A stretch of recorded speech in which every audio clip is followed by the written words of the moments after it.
வாழ்க வளமுடன். வேதாத்ரி மகரிஷி அவர்கள் உருவாக்கிய அமைப்புக்கு பேர் தான் அறிவித்திருக்கோயில்கள்னு சொல்லுவாங்க. இதற்கு இன்னொரு பெயர் இருக்கு. அது வந்து மனவளக்கலை மன்றங்கள்னு சொல்லுவாங்க. மேலும் உலக சமுதாய சேவா சங்கம்னு ஒன்று இருக்கு. அதுவும் மனவளக்கலை மன்றங்களும் இணைஞ்சு தான் செயல்படுறாங்க. அதுவும் வேதாத்ரி மகரிஷி அவர்களால் வடிவமைக்கப்பட்ட ஒரு அமைப்பு தான். அந்த அறிவுக்காக ஒரு திருக்கோயில். இப்போ நம்ம கோயில்னா அங்கே கடவுள் இருப்பார் இல்லைங்களா? கடவுளுடைய சிலை இருக்கும், இல்லை கடவுளுடைய வழிபடுவாங்க, கடவுளுடைய புத்தகத்தை படிப்பாங்க. ஆனால் அறிவு திருக்கோயிலில் நம்ம அறிவு தான் கடவுளாக வந்து வழிபடுறோம். அறிவை பற்றி பல விளக்கங்களை சொல்லிக் கொடுப்பாங்க. இந்த அறிவு திருக்கோயில் என்னென்ன பயிற்சிகள்லாம் இருக்குது அப்படின்றதெல்லாம் நம்ம சேனலில் நிறைய வீடியோஸ் இருக்குது. அதை செக் பண்ணி பாருங்கள். வாழ்க வளமுடன். இந்த வீடியோவில் வேதாத்ரி மகரிஷியோடைய அறிவு திருக்கோவில்கள் நம்ம ஊரில் எங்கே இருக்குது அப்படின்றத தெரிஞ்சுக்கலாம். அதுக்கு முதல்ல கூகுள் போனுங்க. கூகுளில் வேதாத்ரி மகரிஷின்னு போட்டிங்கன்னா நம்மளுக்கு வந்து ரிசல்ட் வரும். அதில் பார்த்தீங்கன்னா vedhatri.edu.in அப்படின்னு ஒரு வெப்சைட் இருக்குது பாருங்கள். இந்த வெப்சைட் ஓப்பன் பண்ணிங்க. இந்த வெப்சைட் ஓப்பன் பண்ணால் நம்மளுக்கு இந்த மாதிரி ஒரு வெப்சைட் கிடைக்கும். இதில் பார்த்தீங்கன்னா நிறைய இன்ஃபர்மேஷன் இருக்குது இந்த வெப்சைட்டில். அதை பற்றி இன்னொரு வீடியோவில் பார்க்கலாம். இதில் இந்த ஸ்கை சென்டர்ஸ்ன்னு இருக்குது பாருங்கள். ஸ்கைனா சிம்பிளிஃபைடு குண்டலினி யோகா சென்டர்ஸ் அப்படின்னா இதை கிளிக் பண்ணுங்கள். இதை கிளிக் பண்ணிங்கன்னா ஸ்கை சென்டர் லொக்கேட்டர்னு ஒரு வெப் பேஜ் வருது. இதில் பார்த்தீங்கன்னா மேப் இருக்குது. மேப்பு வேர்ல்டு ஃபுல்லாக நம்மளுக்கு சென்டர்ஸ் இருக்குது. அந்த வேதாத்ரி மகரிஷி சென்டருக்கு இது பார்த்திங்கன்னா அமெரிக்காவில் ஒரு 35 சென்டர் இருக்குது. இங்கே வந்து ஆப்ரிக்கன் கண்ட்ரீஸ்லேயே இருக்குது. ஆஸ்திரேலியாவில் 4 சென்டர் இருக்குது. ஜப்பானில் இருக்குது. நம்ம நாட்டில் வந்து ஒரு 476 சென்டர்ஸு இதில் போட்டிருக்காங்க. இதை தவிர நிறைய சென்டர்ஸ் இருக்குது. சில சப் சென்டர்ஸ்லாம் இருக்குது. அந்த டீட்டெயில்ஸ் இதில் இருக்காது. பட் அந்த ஊரில் இருக்க சென்டரில் கேட்டிங்கன்னா சொல்லுவாங்க நம்ம ஊர் பக்கத்தில் எங்கேன்னு சொல்லிட்டு. ஸோ நீங்கள் இதில் இருக்கிற சிட்டிஸு ஏதாவது ஒன்று சூஸ் பண்ணிங்கன்னா, உதாரணத்துக்கு நம்ம வந்து சென்னையை சூஸ் பண்ணுவோம். சரிங்களா? சென்னை எங்கே இருக்குது? இப்போ நீங்கள் சூஸ் பண்ண முடியுது கஷ்டமாக இருக்குன்னா தேடுறதுக்கு இதில் கூட சென்னைன்னு அடிங்க. CHENN சென்னை அப்படின்னு இருக்கு இல்லைங்களா? அதை அடிங்க. ஸோ சென்னை அடிச்சிங்கன்னா பார்த்தீங்கன்னா இங்கே எத்தனை சென்டர்ஸ் இருக்குது மேப்பில் பாருங்கள். இவ்வளவு சென்டர்ஸ் இருக்குது. அதனுடைய அட்ரஸ் இங்கே இருக்குது. அட்ரஸு ஃபோன் நம்பர்லாம் வந்து பார்த்திங்கன்னா இந்த இடத்துல இருக்கும். ஸோ உதாரணத்துக்கு இங்கே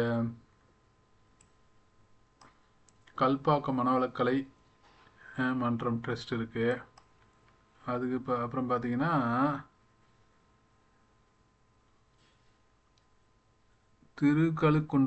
திருக்கழுக்குன்றத்தில் இருக்குது. ஓகே, இது அவுட்டர் சென்னையில் இருக்குது. இல்லை நீங்கள் வந்து என்ன பண்ணுங்கள், மேப்புக்கு போயிடுங்க.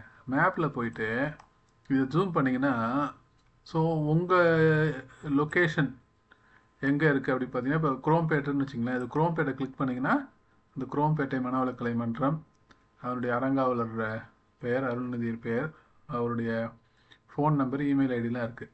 ஸோ இவங்களை ஃபோன் பண்ணி கேட்டிங்கன்னா இந்த குரோம்பேட்டைக்கு பக்கத்தில் வேறு எங்கேயாவது இருக்கா, இல்லை உங்கள் வீட்டுக்கு பக்கத்தில் ஏதாவது இருக்குன்னா அவங்க சொல்லுவாங்க.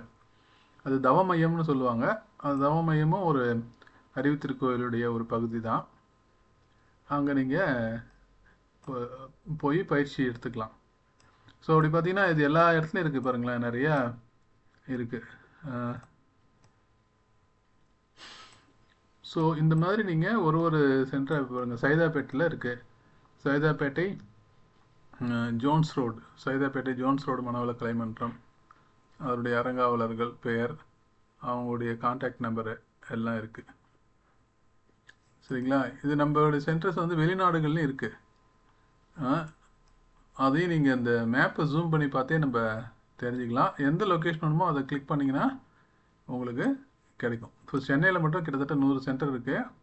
பாண்டிச்சேரி, வேலூர், இப்போ சேலம், இதில் பார்த்தீங்கன்னா இப்போ பாருங்கள் மதுரை, இது சில சென்டர்ஸ்லாம் இங்கே இல்லாட்டாலும் நீங்கள் ஃபோன் பண்ணி கேட்டிங்கன்னா அவங்களுக்கு சொல்லுவாங்க. இப்போ கேரளாவில் பார்த்தீங்கன்னா கோட்டயத்துலேயே 4 சென்டர் இருக்குது. கோட்டயம் சுற்றி இருக்குது. கொச்சிக்கு பக்கத்தில் இருக்குது. கொச்சி இதெல்லாம் இருக்குது. ஓகேங்களா? இப்போ கர்நாடகாவில் இருக்குது. இங்கே பாருங்கள், ஆந்திராவில் இருக்குது, ஹைதராபாத்தில் இருக்குது, நிறைய சென்டர்ஸ் இருக்குது. இப்போ பாம்பேயில் ஒன்று, பூனேயில் ஒன்று இருக்குது. டெல்லியிலையும் கூட பார்த்தீங்கன்னா டெல்லியிலே 4 சென்டர் போட்டிருக்காங்க. வெஸ்ட் பெங்காலில் 5 சென்டர்ஸ் இருக்குது. ஓகே, இது மாதிரி நீங்கள் பார்க்கலாம். நீங்கள் வெளிநாட்டில் இருக்கீங்க அப்படின்னா அதையும் பார்க்கலாம். இப்போ மிடில் ஈஸ்ட் கண்ட்ரியில் பார்த்தீங்கன்னா அங்கேயும் சில சென்டர்ஸ் இருக்குது. இப்போ பாருங்கள், இது வந்து கிளிக் பண்ணிங்கன்னா உங்களுக்கு அந்த டீட்டெயில்ஸ் இங்கே இருக்கும். சோஹர் ஸ்கை மெடிடேஷன் சென்டர்னு இருக்குது. அடுத்தது அபுதாபி, யுஏஇ இதெல்லாம் இருக்குது. சரிங்க. அதே மாதிரி இங்கே பார்ப்போம். யூரோப்பியன் கண்ட்ரீஸில் பார்த்தீங்கன்னா நம்மளுக்கு எங்கே இருக்குது? இங்கிலாண்டில் 3 சென்டர் இருக்குது, ஃப்ரான்ஸில் ஒரு சென்டர் இருக்குது, நெதர்லாந்தில் ஒரு சென்டர் இருக்குது. ஸோ அப்படியே அமெரிக்காவுக்கு பார்க்கலாமா? அப்படியே அமெரிக்காவில் பார்த்தீங்கன்னா நம்மளுக்கு நியூயார்க் பக்கத்தில் 19 சென்டர்ஸ் இருக்குது. அப்பா, எந்த சென்டர் வேணுமோ அந்த சென்டர் கிளிக் பண்ணிங்கன்னா அதனுடைய டீட்டெயில் உங்களுக்கு வரும். செயின்ட் லூயிஸ் அதில் இருக்குது. ஓகே, ஸோ உங்களுக்கு ஏதாவது பர்டிகுலர் சிட்டி வேணும்னா இங்கே டைப் பண்ணுங்கள், அது சிட்டிஸ் வரும். அந்த சிட்டியில் போய் கேளுங்க, ஒரு ஃபோன் பண்ணி கேளுங்க. அந்த நம்பர் கொடுத்துருக்காங்க இல்லைங்களா, அந்த நம்பரில் ஃபோன் பண்ணி இந்த மாதிரி மனவளக்கலையை கற்றுக்கணுன்னு ஆசைப்பட்றேன், அதுக்கு எங்கே சென்டர்ஸ் இருக்குது அப்படின்னு சொன்னீங்கன்னா ஒருத்தர் இல்லாட்டாலும் இன்னொருத்தவங்க அதை சொல்லுவாங்க கண்டிப்பாக. ஓகேங்களா? ஸோ இது என்ன இருக்குது இங்கே? கலிஃபோர்னியாவிலே இருக்குது.